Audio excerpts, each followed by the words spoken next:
Bienvenidos a nuestro podcast La Biblia en un año, día 296. El tema de hoy es tu tarea más importante. John Maxwell escribe en su libro Desarrolle los líderes que están alrededor de usted. Dice, los grandes líderes tienen una cosa en común. Saben que adquirir y mantener a la gente que es buena es la tarea más importante de un líder. Maxwell añade, urgiendo a sus lectores, encuentra la mejor gente que puedas y entonces desarróllalos para que sean los mejores líderes que puedan llegar a ser. Pablo está condenado en un calabozo oscuro que solo tiene un agujero en el techo por donde entra la luz y el aire. Lleva cadenas, lo dice 2 de Timoteo capítulo 1 verso 16, como un criminal. Está solo, aburrido y con frío. La muerte es inevitable. De acuerdo con la tradición, estaba condenado a muerte por decapitación bajo la persecución de Nerón. Probablemente esta es su última epístola. Pablo eligió escribir a una persona particular en vez de a una iglesia. Timoteo era un líder que tenía alrededor de 30 años, que había sido encontrado, formado y desarrollado por Pablo, quien debía tener alrededor de 60 años. Al darse cuenta Pablo de que estaba transmitiendo a la siguiente generación, su mayor preocupación es que Timoteo lo guarde, dice el capítulo 1, versos del 11 al 14. Cuando más viejo me vuelvo, más aprecio la sabiduría de las generaciones que me precedieron y más me doy cuenta de la responsabilidad que todos tenemos de pasar el testigo a la siguiente generación. Vamos a leer Salmos capítulo 119, versículos del 81 al 88. Vamos a leerlo en la traducción PDT, Palabra de Dios para Todos. Dice así, Salmos 119, 81. Estoy agotado esperando que me salves, pero confío totalmente en tu palabra. Mis ojos ya están cansados de tanto esperar tu promesa y digo, ¿cuándo me consolarás? Aunque me siento terriblemente agotado, no me he olvidado de tus mandatos. Cuanto más tiempo tendré que vivir esperando que des la orden de castigar a todos los que me atacan. Hay gente muy arrogante y soberbia que ha cavado trampas contra mí. Ellos están en contra de tus enseñanzas. Dios mío, ayúdame. Podemos confiar plenamente en todos tus mandamientos. Casi me borran de la tierra, pero yo no me desvío de tus instrucciones. Conforme a tu fiel amor, dame vida y yo cumpliré con los mandatos que me impongas. Primer punto, el fundamento correcto para la siguiente generación. Este salmo es a la vez una reflexión personal sobre la vida y también un recurso producido por el salmista para ayudar a otros a construir sus vidas y liderazgo sobre el fundamento correcto. En particular, marca un ejemplo de fe en la palabra de Dios, como lo dice en los versículos 81, 86 y 87. Dice, en tu palabra he puesto mi esperanza, todos tus mandamientos son fidedignos, pero yo no abandono tus preceptos. Acompáñenme a orar. Amado Señor, ayúdame a ser fiel a pesar de todas las trampas del enemigo y las persecuciones. Ayúdame a hacer todo lo que pueda para formar la siguiente generación de líderes. Te lo pido en el nombre de Jesús. Dame, Señor, la generosidad en poder impartirles el tiempo y lo que tú me has dado. Dame, Señor, la sabiduría y lléname de tu presencia en el nombre de Jesús. Amén. Ahora abra su Biblia en 2 de Timoteo, capítulo 1. Vamos a leer desde el verso 1 al 18. Dice 2 de Timoteo 1 así. Estimado hijo Timoteo, te saludo yo, Pablo, apóstol de Jesucristo por voluntad de Dios, para anunciar la promesa de la vida eterna por medio de Jesucristo. Que la paz, la misericordia y las bendiciones de Dios Padre y nuestro Señor Jesucristo estén contigo. Agradecimientos. Siempre te recuerdo en mis oraciones de día y de noche, doy gracias a Dios por ti. Al igual que mis antepasados, sirvo a Dios con conciencia limpia. Cuando recuerdo tus lágrimas por mí, quisiera verte. Qué feliz me haría. Recuerdo tu fe sincera, como la que tuvo primero tu abuela Loida, luego tu mamá Eunice, y estoy seguro de que tú también la tienes. Por eso quiero que reavives el fuego del don de Dios que te dio cuando te impuse las manos, porque el Espíritu de Dios nos ha dado, el Espíritu que Dios nos ha dado no nos hace cobardes, sino que Él es para nosotros fuente de poder, amor y buen juicio. De manera que no te avergüences de dar testimonio de nuestro Señor Jesús, tampoco te avergüences de mí, prisionero por servir a causa. Más bien, comparte conmigo el sufrimiento por la buena noticia de salvación con el poder que Dios nos da para soportarlo. Dios nos salvó y nos llamó a ser su pueblo santo. No lo hizo por lo bueno que habíamos hecho, sino porque así lo quiso por su generoso amor. Ese amor nos lo dio antes del inicio del tiempo mediante Jesucristo, pero ahora nos ha sido mostrado ese amor por medio de la venida de nuestro Salvador Jesucristo, quien destruyó la muerte y ha dado a conocer la manera de tener vida eterna por medio de la buena noticia. Dios me nombró apóstol y maestro para anunciar la buena noticia. Por eso ahora estoy sufriendo a causa de esa buena noticia, pero no me avergüenzo. Sé muy bien en quién he confiado y estoy seguro de que Él puede guardar hasta ese día todo lo que ha puesto en mis manos. Sigue la enseñanza que te di como ejemplo, pues conduce a una vida recta. Manténla con la fe y el amor que tenemos como seguidores de Jesucristo. Esa enseñanza es un tesoro que se te ha confiado, así que guárdalo con la ayuda del Espíritu Santo que vive en nosotros. Tú sabes que todos los de la provincia de Asia me abandonaron, incluso Figelo y Hermógenes. Pido al Señor que muestre su misericordia a la familia de Onesíforo, quien me animó muchas veces. Él no se avergonzó de que yo estuviera en prisión. Al contrario, cuando llegó a Roma me buscó por todas partes hasta encontrarme. Que el Señor Jesús le permita encontrar misericordia del Señor Dios en aquel día. Tú sabes cuánto me ayudó Onesíforo cuando estuve en Éfeso. Segundo punto, la manera de desarrollar la siguiente generación. Todos nosotros podemos tener hijos espirituales. Probablemente Pablo no tuvo hijos naturales, pero sí espirituales. Describe a Timoteo como mi hijo querido. Le había llevado a la fe en el Señor. En Hechos 16, del 1 al 2, lo leemos. Durante 15 años, Timoteo había sido el fiel compañero de Pablo, acompañándole en su segundo y su tercer viaje misioneros. Lo leemos en Romanos 16, 21, en Primera de Tesalonicenses 3, 2 y en Filipenses 2, del 19 al 20. Ahora Timoteo está en una posición de liderazgo en Éfeso. Pablo mentoreó, entrenó y discipuló a Timoteo y le transmitió la sabiduría. Da un modelo de ejemplo de cómo desarrollar a la siguiente generación de líderes. Lo primero es, ámalos. Mi querido hijo, es como Pablo describe a Timoteo. Pablo dio gracias constantemente a Dios por él. Pablo era un hombre apasionado y emocional. Cuando la gente le decía adiós, solía haber lágrimas de emoción. Dice en el verso 4, al acordarme de tus lágrimas, anhelo verte para llenarme de alegría. Lo segundo es al recordarte de día y de noche en mis oraciones. Orar por las personas no es una pérdida de tiempo, cambia las cosas. La oración de intercesión es un acto de amor. Lo tercero es traigo a memoria tu fe sincera, la cual animó primero a tu abuela Loida y a tu madre Eunice y ahora te anima a ti. De eso estoy convencido. O sea, es la confianza. Pablo confió a Timoteo con mucha responsabilidad a una edad temprana. La gente que nos influye es la gente que cree en nosotros. Lo cuarto, lo dice en el verso 6, te recomiendo que avives la llama del don de Dios que recibiste cuando te impuse las manos. Previamente Pablo había escrito, ejercita el don que recibiste mediante profecía, cuando los ancianos te impusieron las manos. Puede que oraran para que él recibiera el don de evangelizar o por su ordenación al liderazgo en la iglesia. Puede que se llenara del Espíritu, posiblemente recibiera el don de lenguas o el de profecía. No sabemos exactamente qué fue lo que recibió, pero en todo caso esto nos muestra la importancia del ministerio de oración.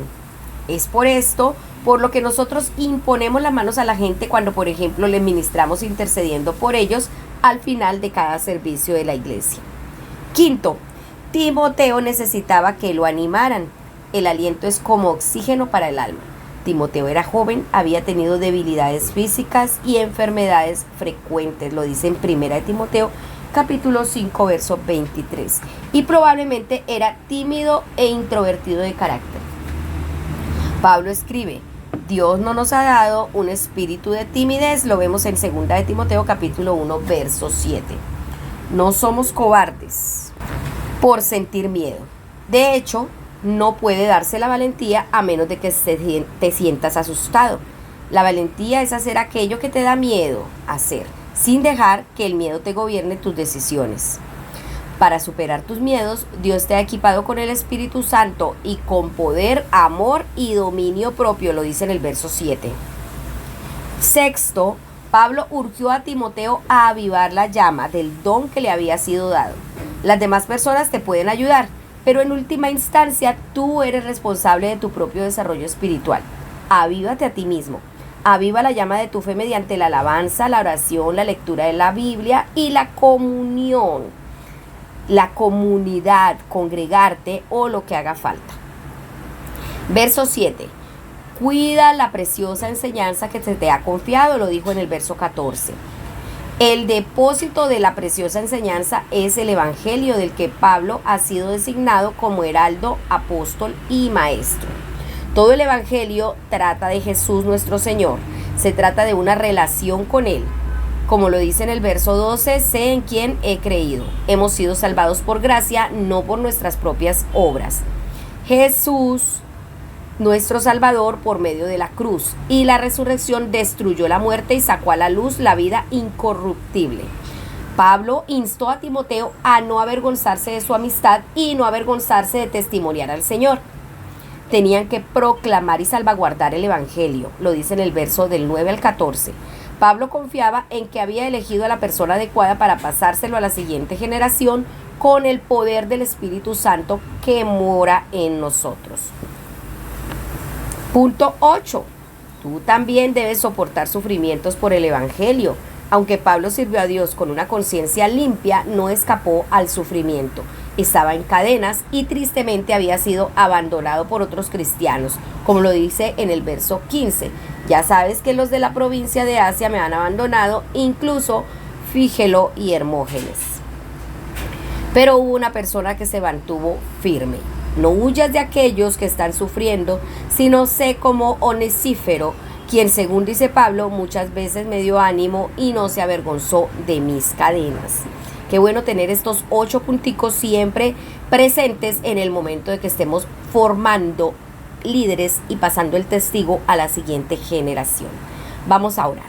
Amado Señor, ayúdame a pasar el testigo a la siguiente generación. Ayúdame a orar por ellos, a amarlos, a creer en ellos, a ministrarlos, animarlos y confiar en ellos, compartir con ellos y confiar en que ellos van a avivar el fuego del don de Dios que ha sido puesto en ellos y que van a soportar los sufrimientos llenos de tu Espíritu Santo. En el nombre de Jesús de Nazaret te lo pido y te doy muchas gracias. Amén y amén. Ahora vamos a leer Jeremías capítulo 48. Vamos a leerlo desde el verso 1 hasta el capítulo 49, verso 6. Jeremías 48. Mensaje para Moab. El Señor Todopoderoso, el Dios de Israel, dice acerca de Moab: pobre de Nebo, porque será destruida. Kiriatayim será capturada y humillada. Su fortaleza será derribada y hecha a pedazos. Ya no hay alabanzas para Moab. En Hesbón hacen planes contra ella. Dicen: vengan, hagamos desaparecer esta nación. Madmen, tú también serás silenciada y perseguida por la guerra. Se oyen gritos desde Joronayim, destrucción y ruina inmensa. Moab ha sido destruida y se oyen los gritos de sus pequeños. Lloran al subir la cuesta de Lujit y por la bajada de Joronayim. Se oyen gritos de dolor debido a la destrucción. Huyan, sálvese quien pueda, sean como arbustos del desierto. Por confiar en tus obras y en tus riquezas, tú también serás capturada. Así que tu Dios Quemos saldrá al exilio junto con sus sacerdotes y altos funcionarios. El destructor irá a cada ciudad y ninguna escapará. También el valle será arrasado y la meseta quedará en ruinas, tal como lo ha decidido el Señor. Pónganle una lápida a Moab porque será destruida, sus ciudades quedarán en ruinas y sus habitantes se acabarán. Maldito el que solo aparenta hacer el trabajo del Señor, maldito el que no manche de sangre su espada. Moab ha descansado desde su juventud, ha reposado como viño añejo, no ha pasado de un recipiente a otro, nunca ha ido al exilio, por eso ha conservado su sabor y no ha perdido su aroma. Pero llegará el día, dice el Señor, cuando enviaré gente para agotar a Moab, vaciarán sus vasijas y quebrarán sus cántaros. Moab se avergonzará de haber confiado en Quemos, como el pueblo de Israel se avergonzó de haber confiado en Betel. ¿Cómo pueden decir somos guerreros valientes soldados? Un destructor se ha levantado contra Moab y sus ciudades. Lo mejor de su juventud descenderá al degolladero, lo dice el Rey, que tiene por nombre el Señor Todopoderoso. El desastre de Moab es inminente, se acerca su desgracia. Lloren por él, todos los que lo rodean, los que conocen su fama, digan cómo se ha quebrado el cetro poderoso, el bastón señorial. Habitante de Dibón, baja de tu sitio de honor y siéntate en el suelo reseco, porque el destructor de Moab se levanta contra ti y destruye tus fortalezas. Habitante de Aroer, párate a la orilla del camino y observa. Pregunta al que huye y al que escapa y diles, ¿qué pasó? Moab está humillado porque ha sido aniquilado. Lloren y giman, anuncien en el río Arnob que Moab ha sido destruido. Llegó el juicio decidido contra la meseta, contra Olón, Yahaza y Mephar, contra Dibón, Nebo, Bet Diblatayim, Kiriatayim, Bet Gamul, Bet Megón, también contra Keriot, Bosra y contra todas las ciudades de Moab cercanas y lejanas. El poder de Moab ha sido cortado y su brazo ha sido quebrantado, dice el Señor. Emborrachen a Moab porque se ha enorgullecido ante el Señor. Se revolcará en su propio vómito y será objeto de burla. ¿No te burlabas de Israel como si lo hubieras sorprendido entre ladrones? Pues cada vez que hablabas de él lo hacías con desprecio. Habitantes de Moab, abandonen las ciudades y vayan a habitar en las rocas como palomas que anidan al borde de los barrancos. Hemos oído del orgullo de Moab, su arrogancia, insolencia y altivez. Yo conozco su soberbia, dice el Señor, pero eso no les sirve. No sacará nada con sus arrogancias. Por eso gimo por Moab, lloro por todos sus habitantes y derramo lágrimas por el pueblo de Kir-Jeres. Lloro por ti, viña de Simna, más que por Jazer. Tus ramas iban más allá del mar y llegaban hasta Jazer. Pero el destructor caerá sobre tu cosecha de higos y sobre tu cosecha de uvas. Se quitó la alegría y el regocijo de los fértiles campos de Moab. He hecho que deje de fluir el vino de tus piletas. No hay ya quien pise las uvas en medio de gritos de alegría. Si hay gritos, no son de regocijo. El grito de angustia de Hesbón llega hasta Elalé y Yahaza.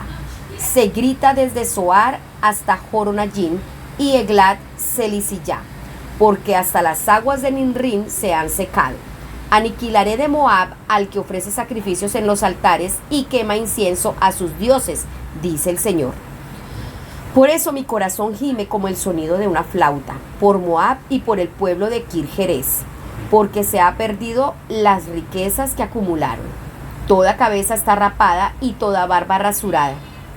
Todos se han hecho cortadas en las manos y se han vestido de luto. Hay gemidos en todas las terrazas de Moab y en todas las plazas, porque hice pedazos a Moab como si fuera una vasija que no sirve para nada. Es la decisión del Señor. ¿Cómo quedó destrozada? ¿Cómo gimen? Moab ha vuelto la espalda avergonzada. Se ha convertido para sus vecinos en objeto de burla y horror. El Señor dice: el enemigo vuela como un águila con alas desplegadas sobre Moab. Sus ciudades serán capturadas y sus fortalezas conquistadas. Ese día, el corazón de los guerreros de Moab será como el de una mujer que da luz. Moab dejará de ser un pueblo porque se envalentonó contra el Señor. Por eso vendrán sobre ti, habitante de Moab, el terror, el foso y la trampa, dice el Señor. El que huye del terror caerá en la zanja, y el que salga de la zanja caerá en la trampa, porque yo hago que le llegue a Moab el momento de su castigo, dice el Señor. Los que huyen se detienen desfallecidos a la sombra de Hesbón, pero sale fuego de Hesbón y una llama de la casa de Sihón que consume las sienes de Moab y la cabeza de los arrogantes. Pobre de ti, Moab, el pueblo de Quemos quedó destruido. Tus hijos fueron capturados, llevados al desierto, tus hijas al exilio, pero en los últimos días cambiaré la suerte de Moab, dice el Señor. Aquí termina la sentencia contra Moab. Capítulo 49. Mensaje para Amón. Así dice el Señor acerca de los amonitas. ¿Acaso Israel no tiene hijos? ¿No tiene heredero? ¿Por qué el dios Milcón ha tomado posesión de Gad y su pueblo vive en sus ciudades?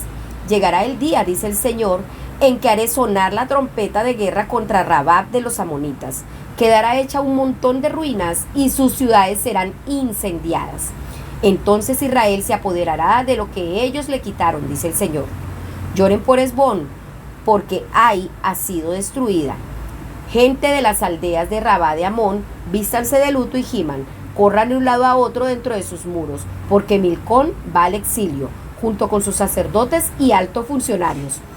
¿Por qué te enorgulleces de tu fuerza? ¿No ves que ya se te ha acabado? Hija rebelde, que confías en tus riquezas y dices, ¿quién me atacará? Voy a hacer que el terror te rodee por todas partes, dice el Señor Dios Todopoderoso. Saldrán arrojados todos, cada uno por su lado, y no habrá quien los vuelva a reunir. Pero después de todo esto, devolveré lo que se tomó de los amonitas, dice el Señor. Amén. Tercer punto. La importancia de desarrollar a la siguiente generación. Uno de los problemas que se subrayan una y otra vez en Jeremías es la debilidad y la maldad de los líderes del pueblo. Aquí vemos las terribles consecuencias de lo mal que pueden ir las cosas sin el liderazgo adecuado. Dice en el verso 1 del capítulo 49, ¿acaso Israel no tiene hijos? ¿Acaso no tiene herederos? La herencia estaba abierta, pero no había nadie que la creciera. La antítesis de los caminos de Dios para el liderazgo son el orgullo y la arrogancia, los grandes pecados de Moab. El orgullo de Moab, ese orgullo exagerado, tanta soberbia y tanto orgullo, tanta arrogancia y altivez, lo dice en el verso 29 del capítulo 48. El orgullo y la independencia suelen verse en el mundo como buenas cualidades, pero son un grado de pecado a los ojos del Señor porque nos alejan de Él. El orgullo y la independencia dicen, no te necesito. Proclamando el juicio contra Moab y Amón, Jeremías dice, maldito el que sea negligente para realizar el trabajo del Señor. Moab ha vivido en paz desde su juventud, ha reposado sobre sus heces, no ha pasado de vasija en vasija ni ha ido jamás al exilio, lo dice en el verso 11. El trabajo duro es más importante que el talento innato. Como Thomas Edison célebremente dijo, el genio es 1% inspiración y 99% sudor. Desarrollar a la siguiente generación conlleva un trabajo duro. Hay un principio importante. Tenemos que aplicar el mismo estándar al trabajo para el Señor que el que aplicamos a nuestros trabajos seculares, suponiendo que estamos comprometidos con ellos. En la mayoría de los trabajos seculares se requiere un 100% de eficiencia y compromiso. Siempre me impresionan mucho nuestros voluntarios, cómo vienen con tanta regularidad, amor y compromiso. Es asombroso ver su dedicación año tras año. Para muchos, esto supone un compromiso de servicio para toda la vida. Vamos a orar. Amado Señor, que nunca sea laxo al hacer tu trabajo. Quita toda negligencia y pereza. Que nuestra generación sea una generación que guarde el Evangelio, desarrolle líderes y lo transmita a la siguiente generación. Te lo pedimos en el nombre de Jesús. Amén. La pastora Pipa añade 2 de Timoteo capítulo 1 verso 5, donde dice, traigo a la memoria tu fe sincera, la cual animó primero a tu abuela Loida y a tu madre Eunice. Es maravilloso ver la fe transmitida a lo largo de 3 generaciones. Bien hecho, Loida. Muy bien, Ya hemos concluido el devocional del día de hoy y recordemos que nuestra tarea más importante es desarrollar un liderazgo correcto que honre al Señor y que levantemos un fundamento para la siguiente generación. Que desarrollemos la siguiente generación amándolos, recordándolos en nuestras oraciones, recordando su fe sincera, confiando en ellos, llevándolos a avivar el fuego del don de Dios para que ellos también pasen a las siguientes generaciones el testigo que nos ha sido confiado. Esperamos que este devocional haya sido de mucha bendición para sus vidas y recordemos que fue escrito por el pastor Nicky Gumbel de la iglesia HTB en Londres y la voz de este podcast es de Marisol Rojas. Que el Señor les bendiga.